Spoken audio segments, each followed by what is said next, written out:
Muhammad wa ala alihi wa sahbihi ajma'in, amma ba'du.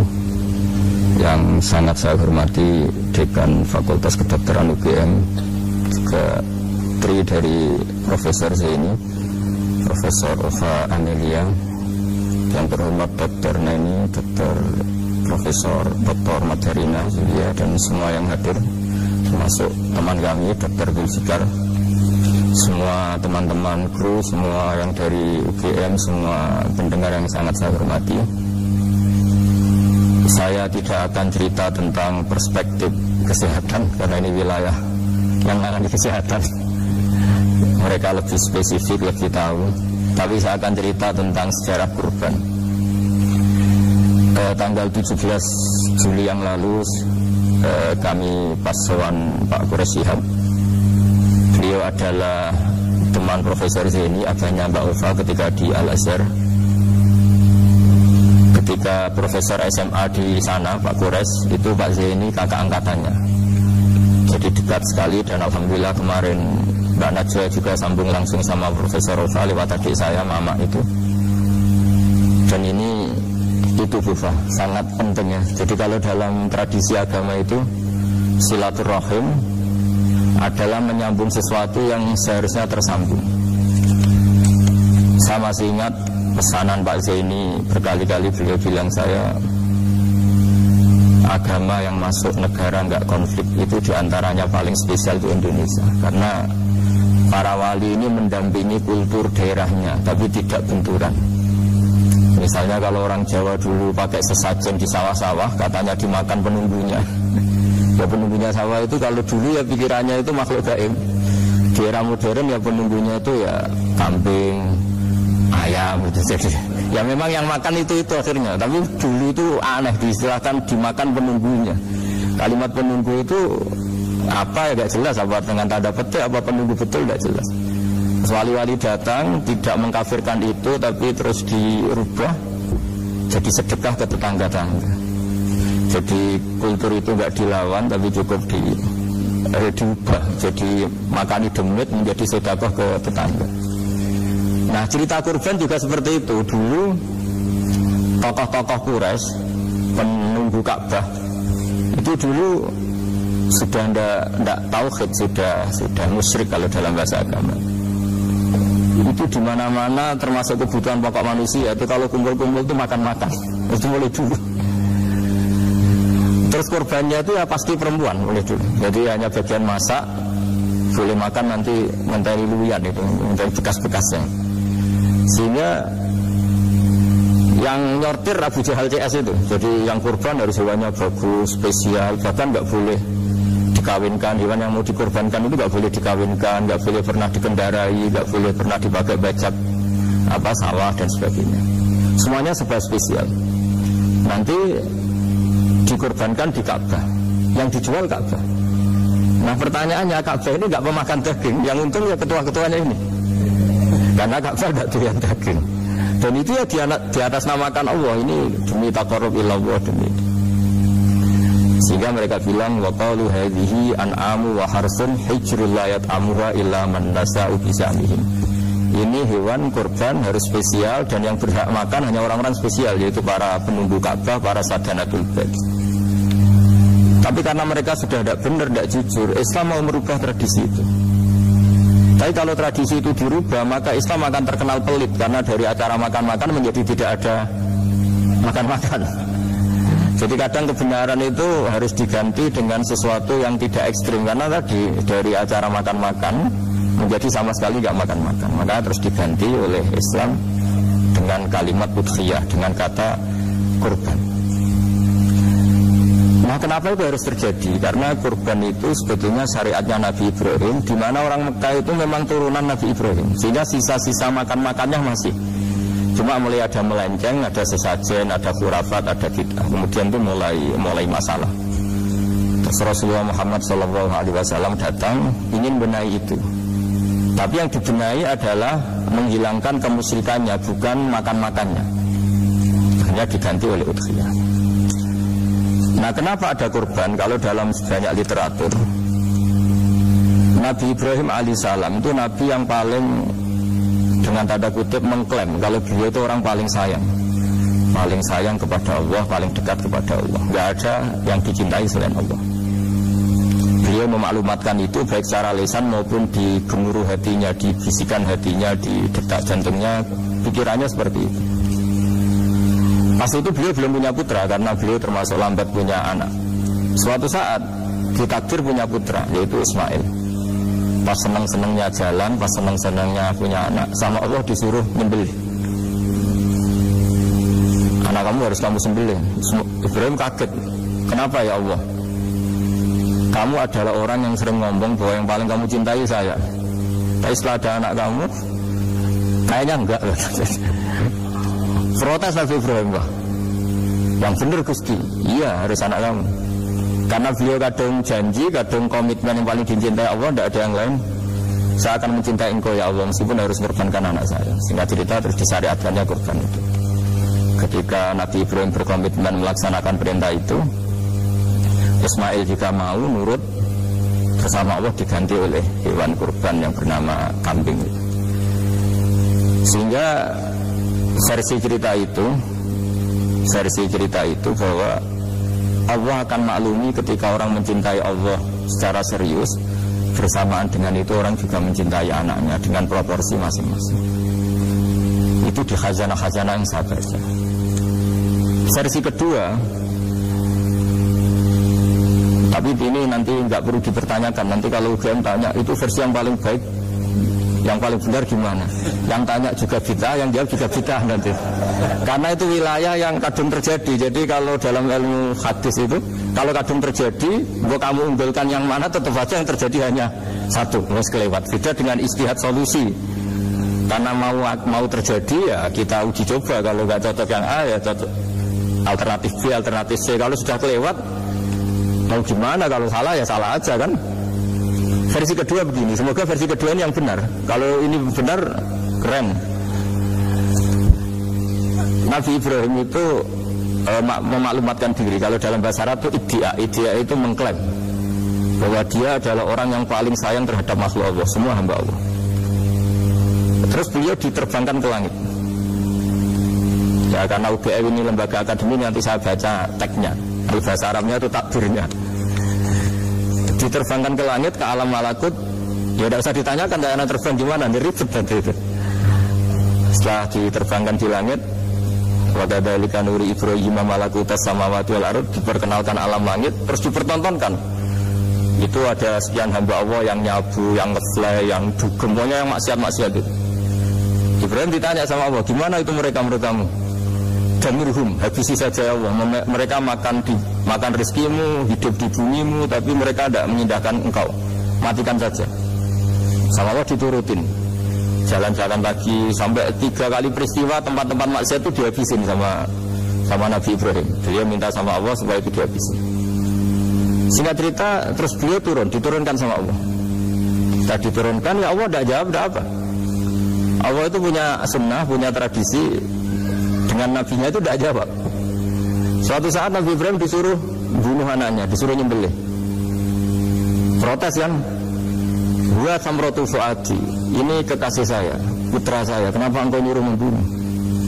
Terus kata Allah, kamu tidak ingat di malam kamu saya mi'rajkan melihat hamba-hambaku, dan itu yang bikin aku, dan saya cinta sama mereka yang bikin saya. Kamu enak saja minta dibunuh. Sendirian gantian saya minta, kamu tidak nurutin gitu. Kamu pas minta saya tidak tak pikir, langsung tak turutin. Kenapa saya yang sekarang minta kamu mikir gitu. Tapi huwa samratu fuadi, itu buah hati saya. Dan makanya makhluk-makhluk itu makhluk siapa? Saya yang bikin. Kamu enak saja nyuruh bunuh. Nah semenjak itu jadi kearifan kita. Makanya Mbak Ova ini kalau guyonan di dunia kiai, kalau ada majikan bentak pembantunya yang salah meletakkan piring atau gelas, pasti cara berpikir mesti pembantunya tidak cantik. Karena kalau salah kok dia cantik, itu mesti mikir ya. Nggak bisa orang bentak orang cantik gitu. Jadi sama, misalnya saya janjian sama Gus Fikar nih, janjian Gus datang hari Senin gini-gini, ternyata beliau nggak datang. Kalau saya tidak punya utang, tidak atasan saya pasti marah. Sudah janji kok gini-gini. Saya bisa marah itu sebetulnya sebabnya itu 2. Saya kecewa dan dia tidak punya jasa. Tapi yang diomongkan hanya, wah kamu khulful wa'di apa? Enggak tepat. Coba kalau ini atasan saya jadi dosen karena beliau misalnya. Saya punya utang beliau. Kok nyulayani janji apa kan? Betul apa-apa. Sama. Ada majikan mencintai pembantunya karena sangat cantik. Mana tidak mencah piring. Omah itu rubuh, itu tidak apa-apa. Sama. Makanya ada guyonan di dunia kiai itu, ada anak perempuan, kan nggak lazim ya, perempuan pakai GL Pro kalau dulu, mungkin sekarang pakai Ninja, pakai celana jeans. Siapa meliput suwe? Siapa itu perempuan kayak gitu? Ini pun aneh jenengan boh. Astagfirullah, kongko pengiran nyepuro. Jadi langsung rubah dari maksudkan menjadi ndak karena keluarga. Nah jangan-jangan kebencian kita pada maksiat itu oke, kita wajib benci maksiat, tapi tetap ada catatannya. Kalau yang maksiat itu tidak orang yang terkait dengan kita.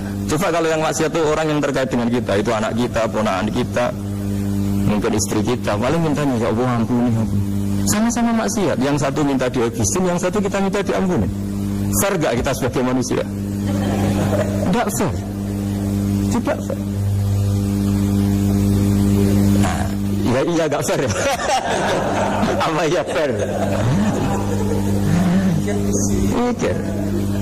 Makanya kalau ada guyonan, ya itu tadi. Ada supir salah dimarahin, pasti supir ini belum pegang rahasia. Tapi kalau sudah megang kartu, si pajikannya punya apalah gitu, simpanan gitu. Wah ini betul, berani marah nggak tuh?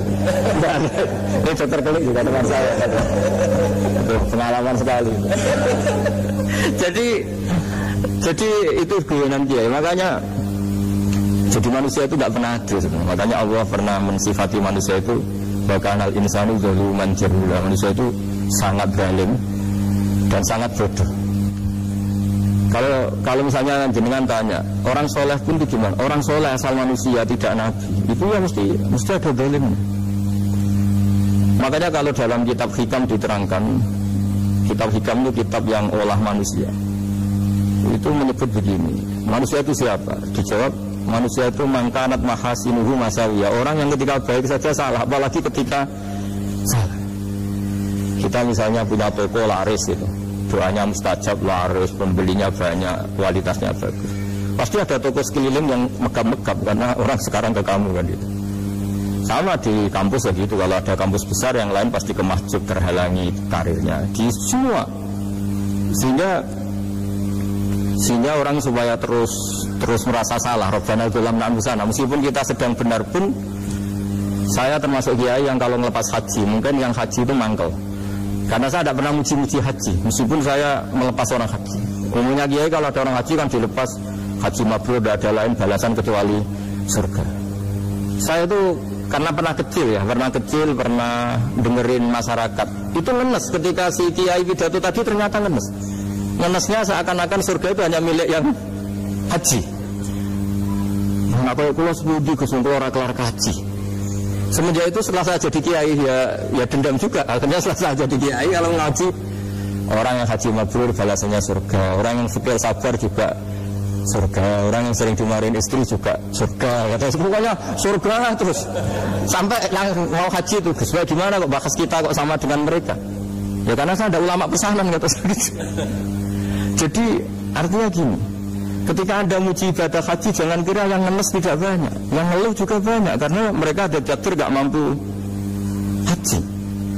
Itu hebatnya Islam. Islam juga datang dengan solusi-solusi. Misalnya Jumatan itu hajinya orang miskin, orang yang ingat Allah mulai subuh sampai matahari terbit juga sama dengan umroh. Jadi karena tidak semua orang itu mampu haji.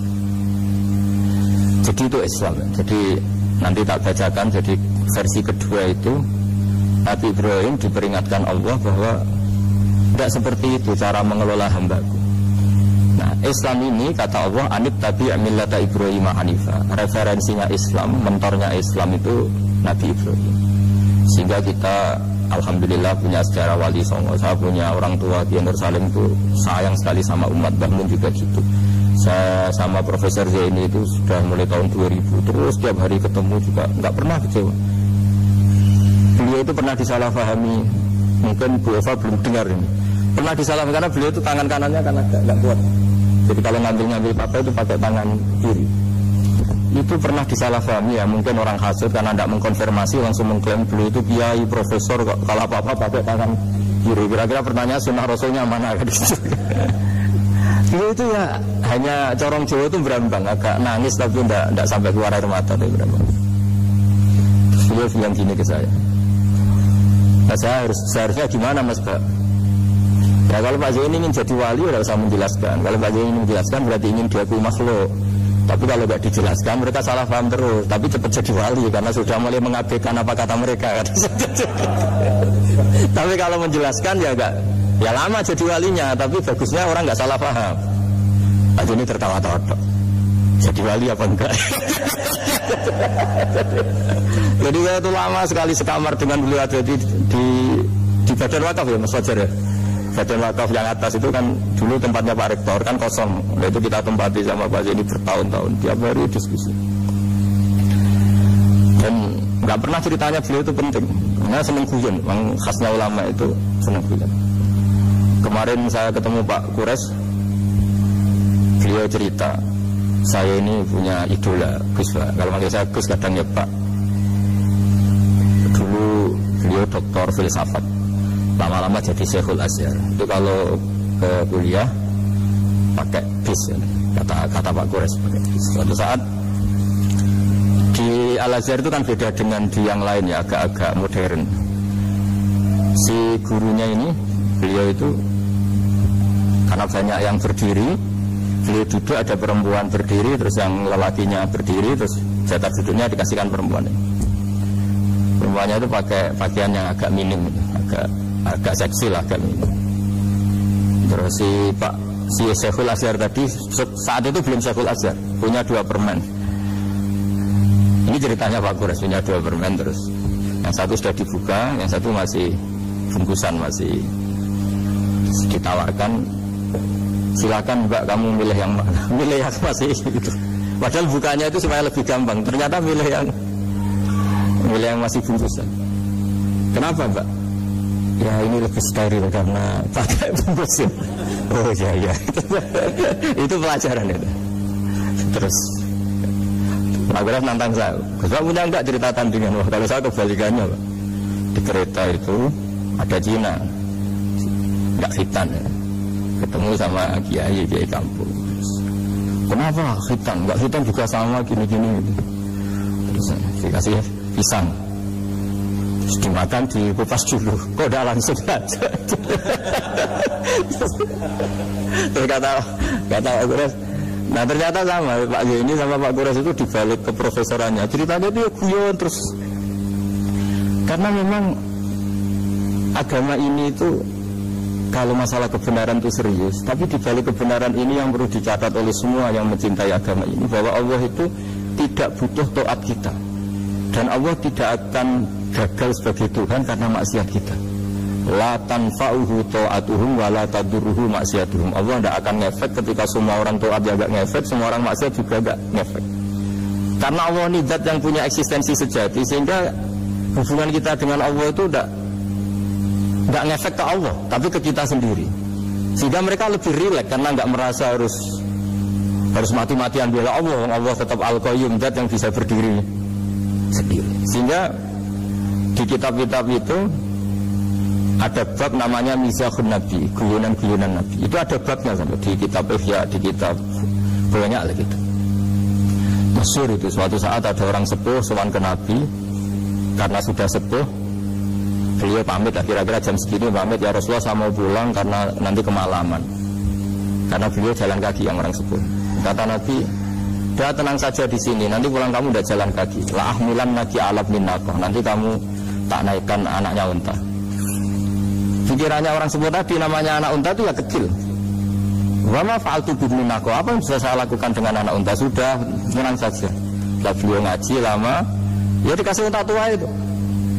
Silakan kamu bawa unta saya ini. Ini kan unta tua, ada anak unta. Ya meskipun tua ya anaknya unta. Ya, tapi cerita saja. Meskipun tua juga anaknya unta. Jadi agama itu rileks. Nabi Ibrahim, kembali lagi ya karena syariat Ibrahim. Nabi Ibrahim itu pernah minta supaya nyawanya itu diperpanjang, karena beliau ya umumnya orang itu kan ingin nyawa panjang, ingin umurnya panjang. Beliau yakin penting nyawa panjang, umur panjang. Allah tidak jawab gak apa. Suatu saat ada tamu, orangnya itu sepuh sekali. Nabi Ibrahim karena orang yang sangat menghormati tamu dikasih kurma, apa itu? Anggur. Itu setiap dimakan dikunyah meler lagi keluar. Karena sudah sepuh, nggak ada giginya, dikunyah keluar lagi. Itu jawabnya Nabi Ibrahim, ya Allah, masuk lagi ke kamar, sholat lagi, mengcancel doa panjang umur. Katanya Ibrahim, oh jenengan jawab toh. Artinya kalau ingin tua sekali ya nasib kamu kayak itu gitu.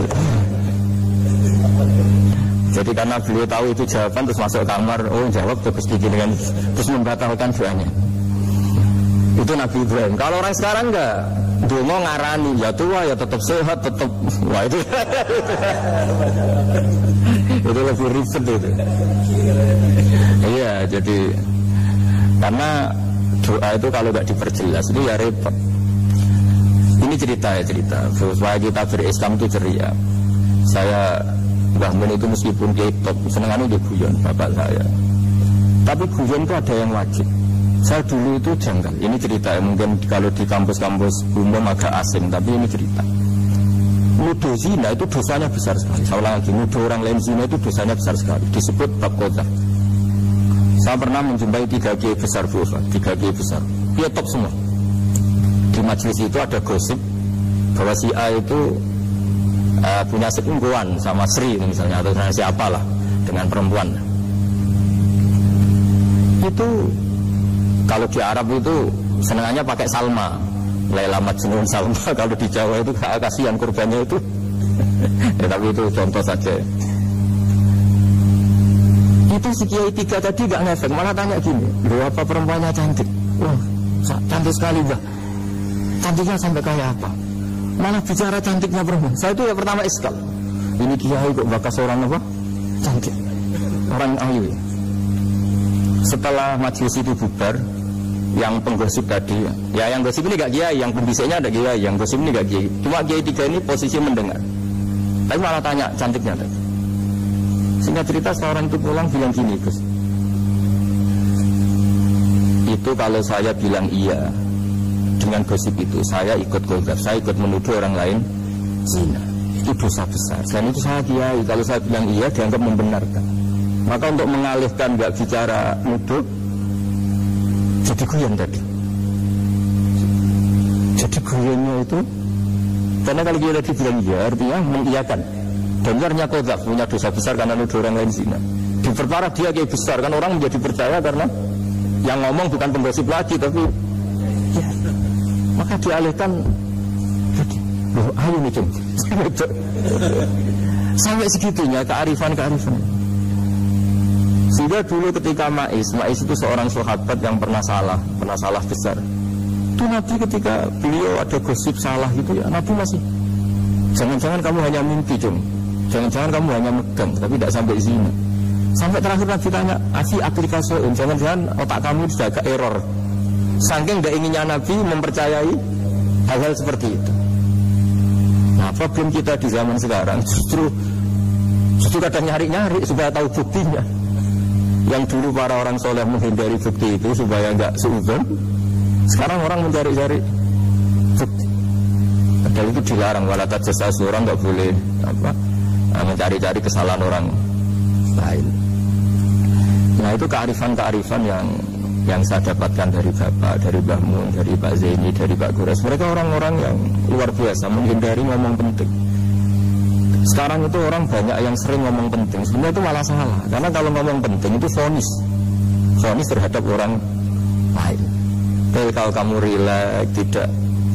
Nabi dulu tuh rileks sekali. Ketika beliau ngaji gini, terus ada pemuda lewat bawa cangkul mengabaikan pengajian Rasulullah. Banyak sahabat bilang, celaka orang itu, ada Nabi ngaji kok tidak ikut. Jawabannya Nabi unik. Jangan-jangan dia punya keluarga yang harus kerja, dan kalau harus kerja untuk nafkah keluarganya itu juga ibadah, itu ya sunnah saya. Jadi Nabi rileks saja, tidak tersinggung, tidak. Nah, kenapa kita butuh rileks? Karena kebenaran sekali dipaksakan itu jadinya benturan. Itu wali-wali Songo itu dulu sudah berpikir seperti itu. Sehingga Pak Zaini yang sering ngendikan sama saya, kita ini bisanya mengikuti Mas, kalau manggil saya Mas, tidak bisa benturan. Sehingga tadi ada modifikasi dari sesajen menjadi sedekah, dari apa menjadi apa. Jadi tidak langsung benturan. Dan itu khazanahnya, bacaan-bacaannya banyak sekali, termasuk peristiwa Udhiyah tadi. Jadi dulu kurban itu dipakai ajang orang-orang tokoh Quraisy supaya dapat daging yang bagus, di atas namakan Ka'bah. Jadi agama ini dijual mulai dulu. Sekunane kuno agama ini dijual. Dan agama mulai dulu ya prospek. Ka'bah itu bisa menyedot wisatawan berapa, wisata religi. Sehingga dulu ada Ka'bah tandingan, perhitungannya juga ekonomi. Jadi mulai dulu itu ya sudah seperti itu. Mau apa, Mang Allah bikin dunia seperti ini. Jadi dulu, mulai dulu agama itu ya, sampai orang Yahudi gak mau iman sama Nabi ya pikirannya sederhana. Kalau saya tokoh banyak yang sowan, banyak yang ngasih-ngasih. Kalau saya ikut Muhammad, saya anak buah, yang ngasih saya siapa ya? Jadi perhitungannya juga ekonomi. Jadi ketika Abraham mau bikin apa, Ka'bah tandingan, itu perhitungannya juga ekonomi. Jadi ribet kan memang kalau manusia itu sudah ribet. Tapi Islam ini datang bukan untuk itu, tapi memaklumi itu. Itu hebatnya Nabi Ibrahim. Ketika beliau berdoa, ya Allah, keluarga kami saya tempatkan di Mekah. Rabbana liyuqimus sholata faj'al af'idatam minan nasi tahwi ilaihim warzuqhum minas samarat. Cuma menurut Islam dibalik, ya Allah, kita ini ingin anak-anak kami ini bersujud kepada Engkau, ingin anak-anak kami ini melakukan sholat. Tapi mereka ini manusia yang untuk ketahanan hidupnya butuh makan, butuh rezeki, butuh ekonomi. Maka tolong ekonominya dijaga ya. Jadi dibalik, demi sholat menjaga ekonomi. Jangan dengan demi ekonomi meninggalkan sholat. Jadi dibalik, jadi demi sholat menjaga ekonomi. Juga termasuk menjaga politik. Andaikan tidak ada orang Islam yang cakap politik, terutama yang soleh-soleh, kemudian negara bikin aturan ala mereka, sholat dianggap larangan, pengajian dengan larangan, juga repot. Makanya mulai dulu kiai-kiai itu ya politik, karena nggak ingin negara ini diatur oleh orang yang anti sholat, anti agama. Karena kalau negara terserah yang sedang jabat, kemudian yang jabat tidak soleh, bisa nganggap maksiat-maksiat tidak ilegal, yang pengajian justru ilegal. Nah, di sini kenapa banyak orang-orang soleh dulu ya rata-rata ya berpolitik mulai sebelum kemerdekaan sampai setelah kemerdekaan. Jadi itu ada filosofinya. Nah, bahwa ada oknum-oknum yang tidak seperti itu ya monggo, itu oknum. Tapi sebetulnya awal-awalnya kenapa banyak orang soleh yang politik, karena nggak ingin negara ini dipimpin oleh orang-orang yang anti agama, anti kebaikan. Sehingga berkahnya apa? Berkahnya negara ini berkonstitusi secara Islami. Meskipun tidak negara Islam, tapi tadi hak asasi manusia terjaga, hak belajar, hak beragama, hak ibadah. Coba bayangkan kalau kita jadi korut, Korea Utara kan pusing. Jadi, nah itu uniknya. Lagi-lagi ini cerita uniknya. Itu mulai dulu itu tidak ada benturan. Ketika ada Masumi, ada Partai NU, ada macam-macam. Muhammadiyah datang di Jogja itu Mbah Ahmad Dahlan itu teman dekatnya Mbah Hasyim. Saya tahu banyak tentang, namanya dulu Darwis. Itu dulu ngajinya sama pernah Fiyut Qiyami di sini. Dulu ngaji Mbah Soleh Darat, Mbah Ahmad Dahlan sama siapa itu Mbah Hasyim. Ketika di Mekah yang Mbah Ahmad Dahlan ngaji Syekh Khotib Minangkabau itu ya sama Mbah Hasyim. Nah kebetulan Mbah Ahmad Dahlan hidup di Jogja yang zaman itu sudah khurafatnya kayak apa, karena ada sistem agama yang sangat, menurut beliau sangat jauh dari Islam yang murni. Terus beliau revolusinya seperti itu. Yang Mbah Hasyim tempat di Jombang. Nah itu kan murni ilmu sosial, murni muqtadul khal. Terus beliau punya metode yang berbeda, tapi nggak masalah, mulai dulu nggak masalah. Kemudian yang, jadi kalau yang kadang-kadang memasalahkan tuh ya memang yang nggak tahu masalah. Sebenarnya dulu itu ya biasa aja, karena ya itu urusan metode, urusan. Saya teruskan masalah Udhiyah. Jadi yang diceritakan Nabi Ibrahim tadi, bahwa benci seseorang kita atas namakan maksiat itu tidak segampang itu. Karena jangan-jangan kebetulan yang maksiat itu keluarga kita. Apakah kita punya kebencian yang sama saat yang maksiat itu keluarga kita, atasan kita, teman kita? Ya kayak tadi, kalau saya corong jadi belanjani janji, ada orang janji sama saya nggak tepat waktu. Saya bisa marah itu pasti sebabnya jelas. Itu bawaan saya, nggak berjasa sama saya. Kalau kata dokter kulit nggak cantik ya. Tapi kalau itu orang yang misalnya rektornya bilang, maaf ya saya tidak bisa datang hari ini, tidak apa-apa. Pasti manut itu. Atau yang nyelain janji kiai itu, cuma ngeres teko itu, nggak kenapa-napa. Gayanya aja kita marah karena fulfil waktu apa, ingkar sama. Antinya Nabi Ibrahim itu coba kalau yang maksiat itu anak kamu berharap saya ngasih tobat kan, bukan langsung tak habisin kan. Intinya Allah ingin bilang ke Nabi Ibrahim, andai kan yang maksiat itu anak kamu, ingin saya menghabisi apa tak kasih tobat? Ya kasih tobat ya. Iya seperti itu saya bikin. Maka di Al-Azhar sana, kalau cerita orang-orang alim itu masyhur, ada tempat maksiat mau dihabisin sama orang-orang yang sangat keras. Ketemu Syekh Mutawalli Sya'rawi, ditanya, andai kan mereka mati saat maksiat, itu mereka ke surga apa ke neraka? Ya ke neraka. Terus ditanya sama Syekh Mutawalli, kalau mereka ke neraka, akan ada muradan Nabi? Apa seperti itu yang digedaki Nabi, umatnya mati terus masuk neraka karena belum tobat? Tidak, Nabi ini mereka tobat dulu. Ya sudah, jangan dihabisi. Kamu berproses ikut mentobatkan mereka. Kemudian ini mau mendengar. Jadi kita lunak, kita baik itu semuanya ingin Allahum yarji'un, semoga mereka kembali, mereka tobat. Bukan lunak dengan arti mengakui maksiat itu satu kebaikan, itu yang bahaya. Kalau lunak sampai mengakui itu maksiat itu kebaikan, itu bahaya sekali. Tapi kita lunak karena kita ingin berproses untuk bertobat. Karena tadi kalau kita punya nurani itu mesti, nanti kan yang maksiat itu anak kita atau teman dekat kita atau orang yang berjasa sama kita, apa kita bisa tegas? Kira-kira gimana? Bisa kamu tegas sama anak kandung? Ditantang minggat aja pusing gitu. Nah, makanya terus ini saya baca teks aslinya ya, supaya mungkin sebagian yang punya kitabnya atau memang punya tradisi akademik supaya mendengar ini. Saya baca ini versi yang kedua ini di kitab Hikam. Kitab Hikam juga termasuk kitab pegangan para kiai, halaman 4 juz 2. Diredaksikan gini, waqat adzabahu ta'ala, ini masih tentang kurban.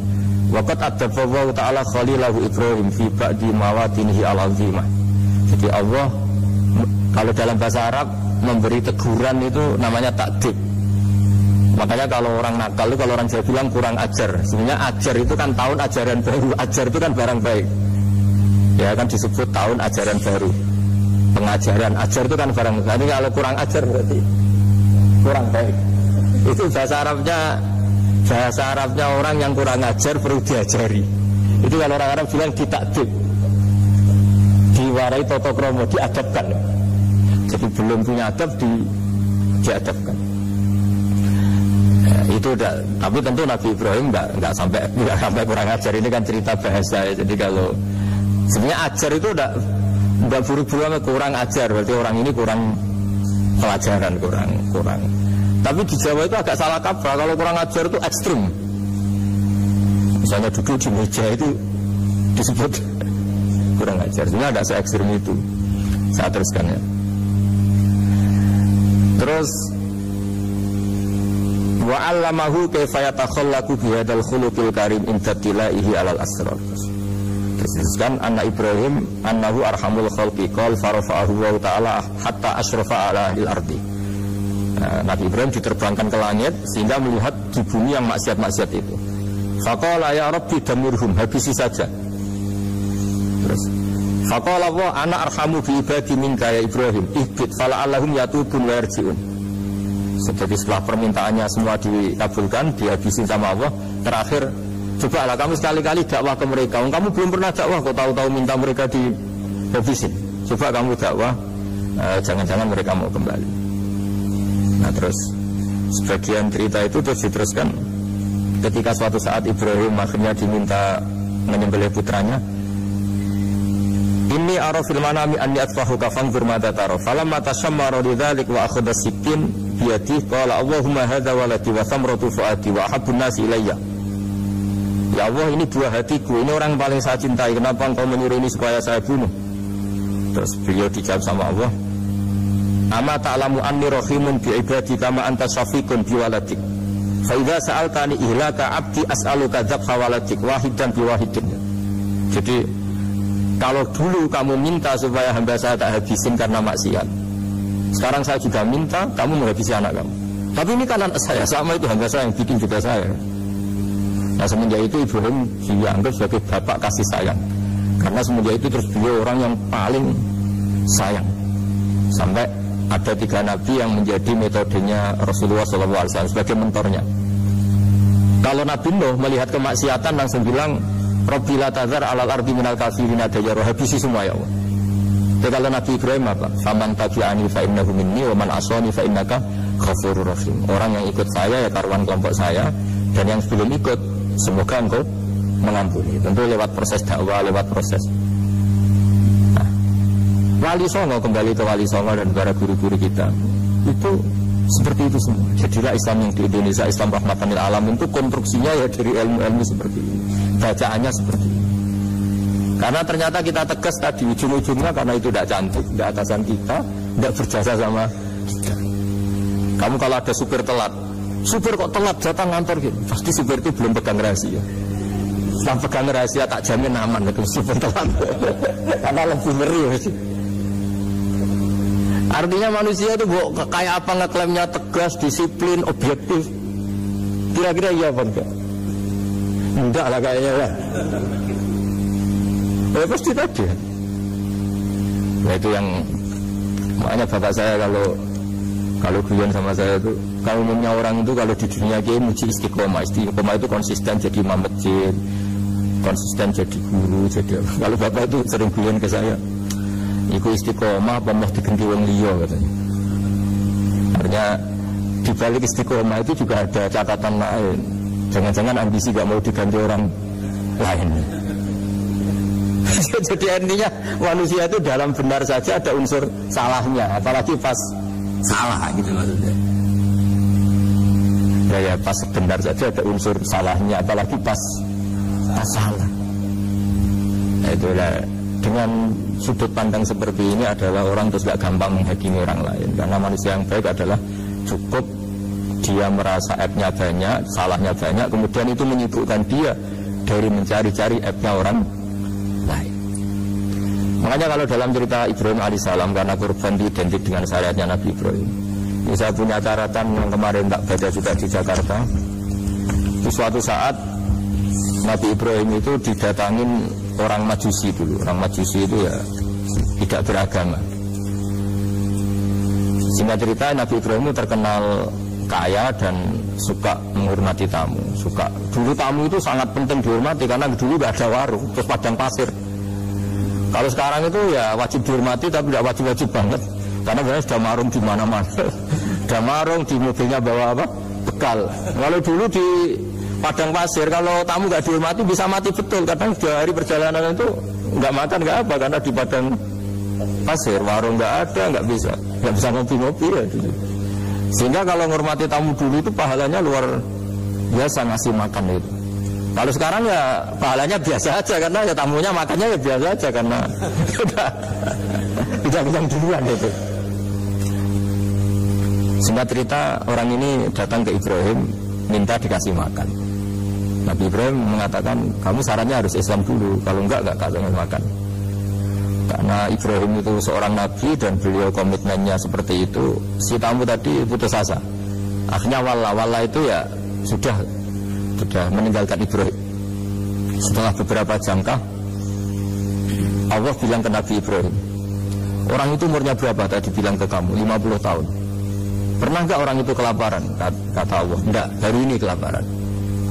Kata Allah, mundu khamsina sanatan nut'imuhu ala kufri falau nawal tahu lukmatan min ghairi an tutalibahu bitahiri dinik lakana ahsan.